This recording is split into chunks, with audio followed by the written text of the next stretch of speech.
Today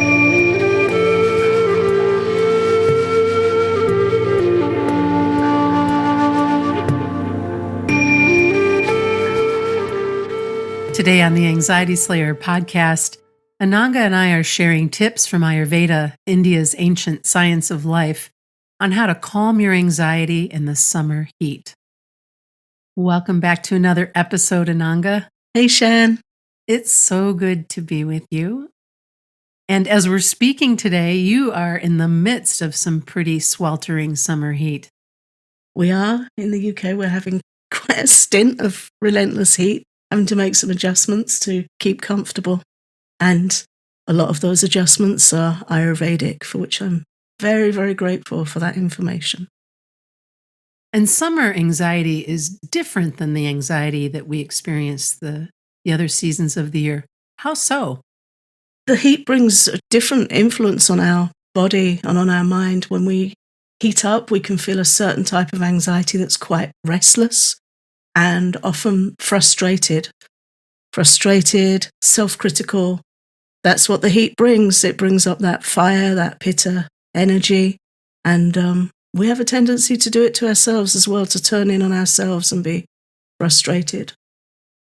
Ayurveda teaches that we experience different types of anxiety according to our mind and body type, or dosha, our setup, our mind-body setup. And I think it can be helpful to talk through those and explore them a bit. And it can lead to some good insights and some humor as well. Humor for sure, as I think about my pitta self and how often I need to get my feet in the water during the summer. Yeah. It helps so much. But yeah, anxiety levels vary for each of us depending on our dosha. And as we mentioned, can be influenced by the season. So during the summer when it's super hot, Vata, Pitta, and Kapha all act a little bit differently. And Vata is the dosha most associated with anxiety and can be feeling scattered, can rush from one incomplete task or action to another, can be really forgetful, may forget to eat, skip meals, turn up late, and can become increasingly inattentive, unavailable, and again, just very scattered. Yeah. Vata has a little more tolerance for the heat because it's more of a cold body type, so they can tolerate a bit more, but they need to be careful not to just throw caution to the wind and stake out in the sun and forget to eat and forget to hydrate. They need their routine, their grounding routine. But Vata anxiety tends to get spiked in the autumn season more than summer. So the next body type is the one we really need to watch out for in the heat. So true. Coming from a Pitta dosha, I can tell you that in the summertime, I have to be really mindful of my own impatience. I have to be mindful of it all year round, but during the summer, it flares up even more. The need to complete many tasks, the must get things done mindset, a driven to be efficient. And even sometimes Pitta people can be very competitive about what it is they're up to and will easily turn on themselves if they feel they're not achieving enough quickly enough. So there's that frustration, there's the impatience with self and others. There's where the perfectionism kicks in. It really feels to me like summer anxiety is Pitta anxiety. Yeah, for sure. Because hot season, hot body type, so it exacerbates that fiery type. And it's a particular type of anxiety that really can come in on itself and start to feel very inefficient, out of control, frustrated. And it's a difficult season when the heat really comes up to feel like that, because what we need to do is respond to the heat by slowing down, by cooling down. I have to do things very slowly when it's hot, or I become quite confused and very inefficient. So it's a challenge. It's a real challenge. And of course, Pitta always wants things to be efficient, functional, scheduled, the same, ticking over. They're very quick when they're overheated to point out what others are doing that's inefficient. I see it every summer on the UK roads. You see these guys with their sunglasses and their shiny red bald heads, and they're just angry in their cars. The heat really affects them. That pitta kind of, physiology that really doesn't do well when you don't know how to sail through it peacefully. And it's very easy to start picking at others, picking at ourselves. People get angry. Then the tendency in the summer is to try and enjoy yourself by staying up past 10 p.m. and adding alcohol to the mix is the worst thing you can do for elevated pitta. We need to go to bed cool and calm Yeah, yeah, yeah. and peaceful. When pitta's elevated and there's external heat as well as internal, they'll argue with anything. They'll argue with household appliances. And if they stay up late, they get hangry. They get hungry and angry. They have to eat again, and then they're going to get heartburn, acid indigestion or something. It's a whole thing. A whole package, which is very difficult to live in and difficult to live with. So lots we can do once we understand how that works. And then there's kapha. And the kapha dosha during the summertime is more low energy, fearful. There's inertia there. That there's a tendency for comfort eating, and also for more depression versus anxiety, for more feeling low and wanting to hide out. Yeah. I mean, that's how kapha rolls anyway. Their tendency is more towards inertia and low energy, low mood, comfort eating. Again, kapha's a cold body type, so sometimes they can get a bit of a break with the heat of the summer. They have more tolerance for the heat than pitta that's already fiery. I know somebody that's kapha vata, dual dosha, they just can't get enough heat. They're a very cold body type, and they can really tolerate the heat, and they become quite energized by it. So different body types, and it's important for us to learn our different nature, our different type, and how to work well with it. So kapha can get a bit of a break in the summer. They can suffer more in the winter and the spring. But again, you need to be careful to move gently at the cooler times of day and not to suffer too much from inertia. Keep the mind uplifted and engaged so they're not feeling low. But it's the pitta fiery type that's really going to experience that more summer type of mental frustration and anxiety. And for all of the doshas, it's important to keep hydrated this time of year. Coconut water is a wonderful choice, both to drink coconut water and as well as to use coconut oil on your skin if you want to switch from sesame oil, or if there's a different oil that you use in the winter. Coconut oil is nice and cooling. And then watermelon is one of the best fruits that you can have during the summer to stay hydrated. And it's tasty and it's so good for you, and you can make different smoothies with it or just, chunk it up and eat it. It's really, really good for your body. Yeah, real remedy for heat. In Ayurvedic medicine, one of the remedies for burns or sunburn is to rub the rind of watermelon on the skin. So cooling. So yeah, have some knowledge about seasonally what's good. We don't need too much ice because it impairs our digestion. It's quite shocking to the stomach. We always go immediately for the iced drinks. It's too much. So coconut water, mint tea. We'll come on in a minute to talk about cooling teas. But yeah, gentle hydration, consistent hydration. And it's very easy to forget how much we need to drink when it's hot. But we don't want to drown our digestive system out with too much cold. I like to just keep a mason jar full of spring water near me.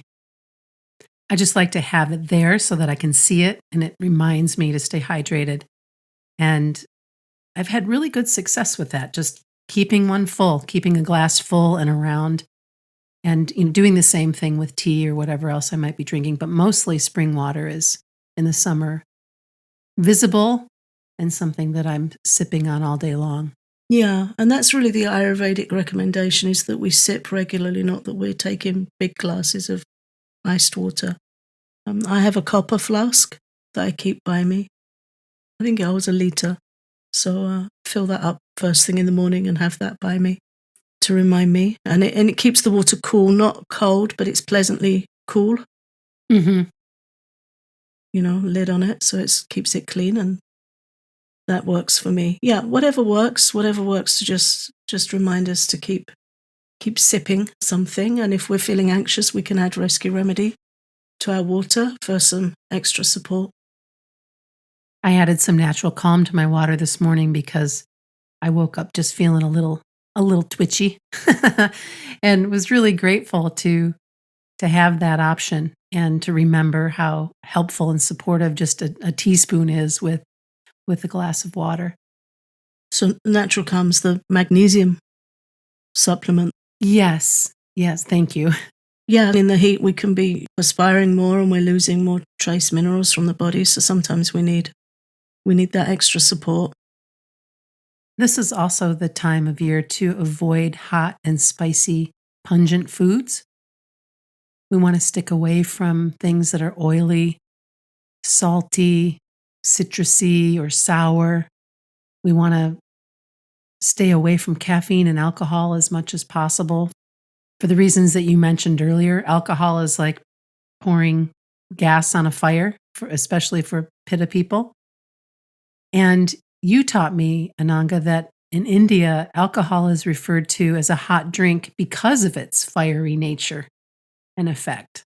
Yeah. So this is one of the reasons why if you can replace your alcohol with something else, it would probably be a good idea. When it's already very hot in our environment, we need to apply gentle opposites if we want to have a peaceful experience. That's something we need to weigh up.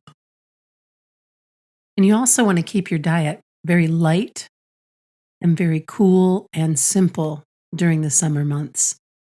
This is when a simple plate of rice and vegetables is a good idea. Coriander is a good spice for this time of year. This is when we want to really enjoy the sweet, juicy, cooling fruits that are available to us, like red grapes and melons and mangoes. Right now in Traverse City, all of the wonderful cherries are available that we grow here. The sweet cherries, we had so many of them last night. They were so yummy. This is the time to enjoy them and to just remember to keep your diet light and cool. Yeah, we don't need to be eating such heavy meals. In the winter, we can eat more heavy meals. So we've got that metabolic energy to keep us warm. We don't need that in the summer. We're warm enough, so we can eat more lightly.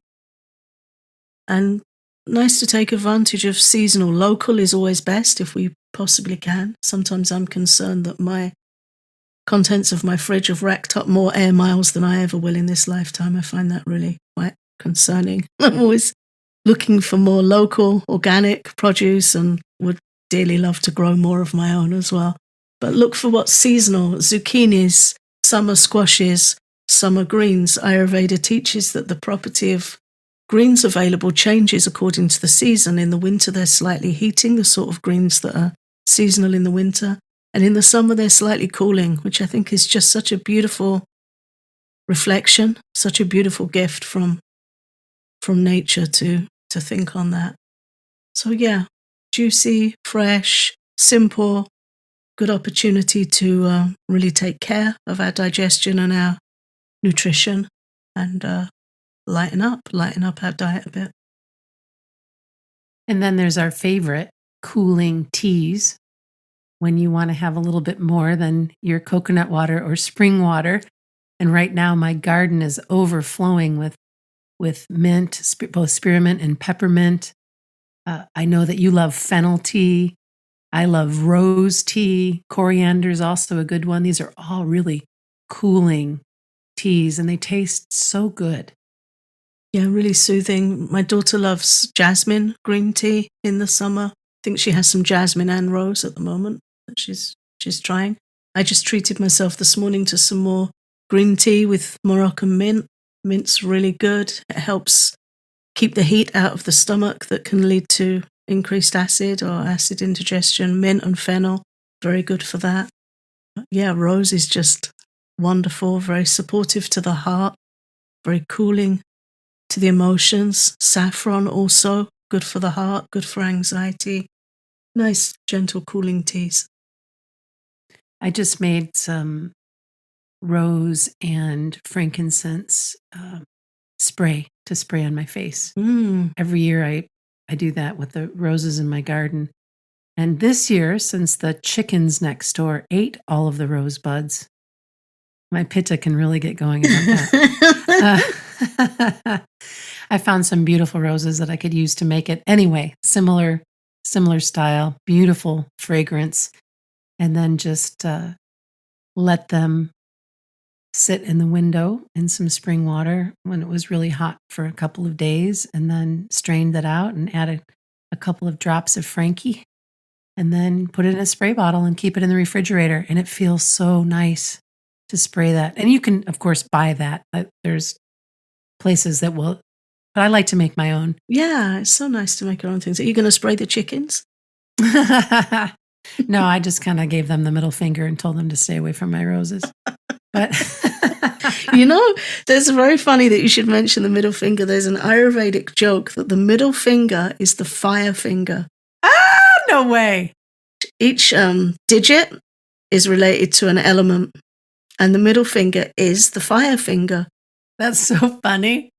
It has a tendency to manifest more in the summer months when the heat's up. There's a MP in the UK that just got called out by the press for showing her fire finger. Oh my gosh, I love that. Coming out of a meeting, and of course they all snapped it on camera, and anyway, and she's saying she should have shown more control. It's like, there you go, the pitta came out in the sun. There it is. There's the fire finger, and now she's like, I should have shown more restraint, because pitta likes to be, what's the word? They like to be courteous. Pitta likes to be courteous and do things properly, but every so often that fire just peaks and they lose it a little bit. So yeah, middle finger's the fire finger. That's hilarious. Let's talk a little bit about the cooling attitudes that we can practice during summer months. Yeah, this is an Ayurvedic practice known as behavioral rasayan. Rasayan means like a tonic. So there are herbs that are rasayans, and there are behaviors, lifestyle choices that serve us so well. They have that same name in Ayurveda, which means like a tonic practice. So Ayurveda recommends that we're careful in the heat to be kind to ourselves and to others, that we avoid getting competitive. Definitely a pitta trait to compete, and that just increases the fire further. So to avoid getting competitive, to be more playful, more lighthearted, to just bring that lightness. Be mindful of our emotional triggers and respond to them with kindness and some space and some cooling where needed. To avoid intense discussion or arguments, no matter how enticing and compelling they may seem. They're just going to put petrol on the fire. And again, look for the humor in things. Pitta types can be incredibly funny and observant and playful. And that's really where we need to go in the summer, to take some cool showers, use some nice scents like rose and lavender, as we've already shared, and really just step back and look for the humor, look for the levity, and let the heat pass as calmly and coolly as we can. And there's nothing quite like the ability to laugh at yourself and not take yourself too seriously. What a gift. Yeah. And Pitta can do it incredibly well. Pitta types can be extremely funny. They're intelligent and they have excellent observational powers. Pitta lives also in the eyes. There's a fire of vision and taking in information in the eye. It's called Alochaka Pitta. It's a sub-quality of Pitta, a fire of perception. That's the word I was looking for. So, Pitta sees everything. They're super observant and they can have really great observational humor. And if we can turn that not on ourselves, but to ourselves, and just bring a little levity, Pittas can be very, very funny and let off some steam in that way. After this short break, we'll share a cooling breathing practice. Now a word from our sponsor, BetterHelp. taking care of your mind is more important than you can possibly imagine. How we care for our minds affects how we experience life. So it's really, really important to invest time and care into keeping your mind healthy. There are many ways to support a healthy brain, whether that be crossword puzzles, learning a new language, making time for power naps, and of course, there's BetterHelp online therapy. Sometimes therapy is actually one of the healthiest things that you can do for your mind. BetterHelp is online therapy that offers video, phone, and even live chat therapy sessions. It's much more affordable than in person therapy, and you can get matched with a therapist in under 48 hours. Our listeners get 10% off at betterhelp.com/slayer. That's betterhelp.com/slayer. Today, we want to share a cooling and calming breathing practice with you that is perfect for the summertime heat. Ayurveda and yoga both share a collection of breathing practices for health and peace of mind. And one of these practices is especially helpful for cooling the body and calming your nerves. And it's called Sitali. Sitali is recommended in the summer months for cooling heat in the body and in the mind, calming anxiety, reducing anger and frustration, and it also helps relieve fatigue from the heat. So this is the perfect breathing practice for this time of year. How do we practice this, Ananga? This is an interesting breathing practice because we need to do something that's actually genetically hereditary. Not everyone can do this. So we'll give an alternative if you're not able to do this. You form your lips into an O shape. So your lips are like pursed and slightly open. And then stick your tongue out slightly and curl the sides of your tongue up like your tongue's becoming a tube or a straw. And some of us can do it, but not everyone can. Apparently, it's a genetic thing. I'm really grateful that we're not on video right now. Yeah, me too. Definitely. So you just curl the sides of your tongue up and then breathe slowly as if your tongue's like a bit of a straw. And then as the breath comes in, it cools the tongue, cools the sides of the tongue, and cools your mouth, and consequently cools your blood. And then you close your mouth and breathe out through your nose, and then breathe in again through your tongue. You know, dogs pant. Different living beings have different ways of cooling down using breathing, using that kind of thing. So this is a yogic way for us to do it.